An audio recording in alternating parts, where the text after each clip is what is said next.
నిర్మల్ జిల్లా కేంద్రంలోని NTR mini stadium నుండి ఆదిలాబాద్ ఆర్మూర్ రైల్వే లైన్ ఏర్పాటు చేయాలని డిమాండ్ చేస్తూ రైల్వే సాధన సమితి ఆధ్వర్యంలో ర్యాలీ నిర్వహించారు. ఈ సందర్భంగా మాకు రైలు మార్గం ఏర్పాటు చేయాలని విద్యార్థులు నినాదాలు చేశారు. అనంతరం రైల్వే సాధన సమితి నాయకులు ఎన్సీ లింగన్న మాట్లాడుతూ నిర్మల్ కు రైల్వే లైన్ ఏర్పాటు చేస్తామని హామీ ఇచ్చినప్పటికీ నీటి మూటగానే మిగిలిపోయిందన్నారు. ఇక ప్రతి రైల్వే బడ్జెట్ లో నిర్మల్ కు రైలు వస్తుందన్న ఆశతో ప్రజానికం చూస్తుందన్నారు. ఆదిలాబాద్ నుండి నిర్మల్ మీదుగా ఆర్మూర్ వరకు రైల్వే లైన్ ఏర్పాటు చేసే హైదరాబాద్ కు కనెక్టివిటీ ఇవ్వాలని డిమాండ్ చేశారు.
నేషనల్ హైవేను అనుసరించినట్లయితే మరి ఈనాటి వరకు నిర్మల్ ప్రాంతానికి రైలు మార్గాన్ని ఏర్పాటు చేసుకోవడము, గతంలో ప్రజాప్రాతినిధ్యం వహించినటువంటి ప్రతి నాయకుడు వచ్చే రైలు అనేటువంటి ఒక మీమాంసలో ప్రజాధికాన్ని గురి చేసినటువంటి సందర్భాల్లో మరి ఈ మధ్య కాలంలోనే ఆదిలాబాద్ పటాన్చేరు అనేటువంటి ఒక నినాదాన్ని తీసుకొని ఏదైతే రైలు మార్గాన్ని ఏర్పాటు చేయడానికి మరి ప్రయత్నాలు జరుగుతున్నాయో మరి అది సరైనది కాదు అనేటువంటి ఉద్దేశంతో నిర్మల్ మేధావి వర్గము మరి యువత విద్యార్థి లోకము అందరూ కూడా ఆలోచించిన తర్వాత ఆర్మూర్ వరకు నూతన రైలు మార్గాన్ని ఏర్పాటు చేసి ఆర్మూర్ నుండి హైదరాబాద్కు కనెక్టివిటీ ఇవ్వాలని చెప్పి మరి కోరడం జరుగుతుంది.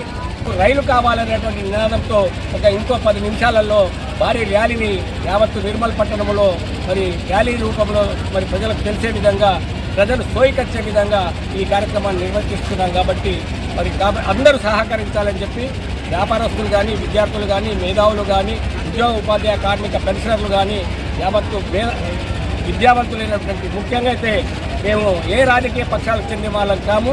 మరి అన్ని రాజకీయ పక్షాల నాయకులతో మనవి చేస్తూ ఉన్నాము. మరి రాజకీయాలు ఉంటే మీ దగ్గర, మీ పార్టీల దగ్గర రాజకీయాలు చేసుకోండి, కానీ రైలు సాధించిన కొరకు మీరు ముందుకు రండి, మీతో మేము కలిసి వస్తాం.